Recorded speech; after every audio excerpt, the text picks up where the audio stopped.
Okay. I want to do a quick note about trust and faith and family. But first, this is the mask that Anna gave me, this one here, and I sewed this onto the back of it. So now I can hang it around my neck, because I'm always losing it. And then if I wanted, I can just hook those things over my ears. So I just like pass it on. I was just making some lunch and a thought popped into my head about trust, faith and family. If your family are, say, Catholics, but the truth of the way of life is Protestants, and you're born into a Catholic family, you'll spend the whole of your life believing that Catholics are the way unless something takes you away. If you're atheist and you don't believe in spiritualism and you have a spiritual issue, like you're possessed by a spirit, being atheists, they believe in psychology, psychiatry, science and stuff like that, so they will keep taking you to psychiatrists and mind therapists and put you on medication, and they'll drug you up and you'll spend the rest of your life a zombie or living. I like to put it as like, say, here's me, my full ability. You're living about this much of your ability, downwards. And this part here is all foggy because the drugs won't allow you to think properly. I have had a huge success rate with people who are not on drugs. And they're very helping them out. When they're on medication, it's very hard to deal with them. Some of them are very abusive and very angry and very nasty because they believe what they've been told. So you grow up in a family that has certain beliefs. As a child, you adore your family, you love your family, you believe your family is the way of the truth in life. So when your family says you have an issue, your family turns around and says, we have the answer.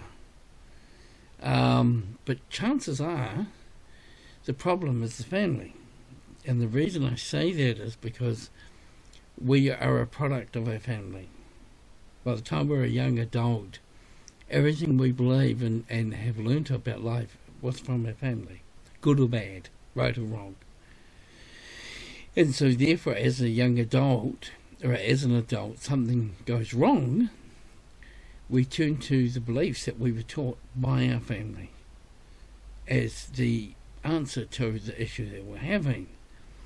And if you're atheist and someone comes along and says, well, I think you have a spiritual issue, the atheist will say, don't you dare, and take you off to a mind doctor who will get you on drugs and give you therapy and all this sort of stuff, which won't cure you. Because the issue is spiritual. Society, schooling, the workforce, everything is non-spiritual. As I said with Jesus, he was more spiritual than physical. About 600 years before Jesus, it was. I read a book where they said that most humans heard a voice in the head or a thought in the head, and they could even talk with it and argue with it and discuss with it, and it was God. And then about 600 years before Jesus, it stopped when the world became extremely materialistic. And there was a lot of warring and fighting and greed and lust and immorality, and people clung more to the physical than the spiritual. So,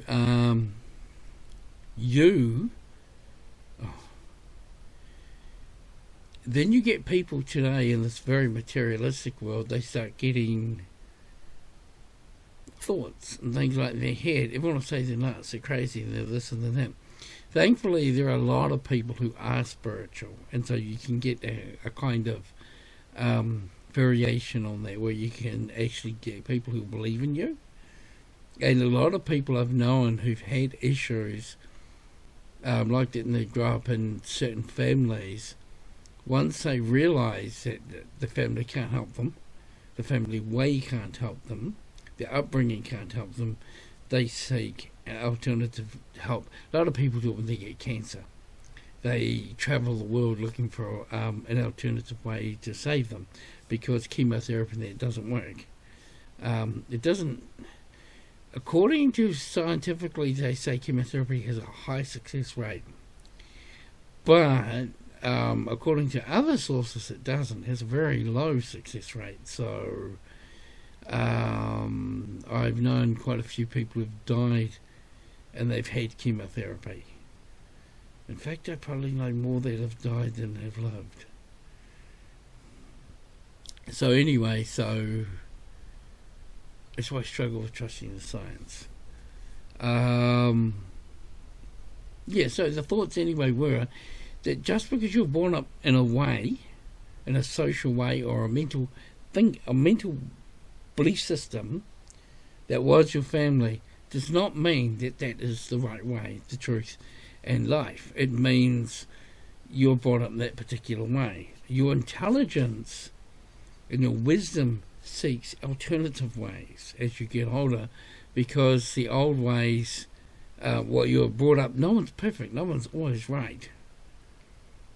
So if they're telling you, like, for 5 years, this is the way you have a mental issue and you can't get cured by everything they try on you, they'll keep telling you that you're the fault. That's the way of atheism.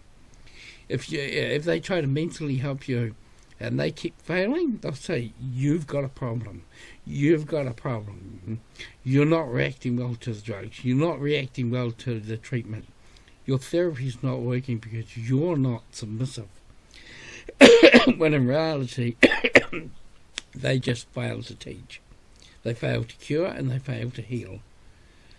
The problem is not you. The problem is them. And this is the issue where people who have spiritual issues struggle with. So, hey! One of the kittens. So, I was scratching my... that thing, I can't remember what it's called. So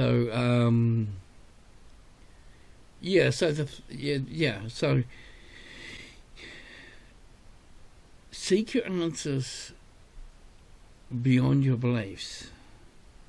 Seek it in prayer and seek it in with an open mind, and you shall find your way. God bless you. Have a good day.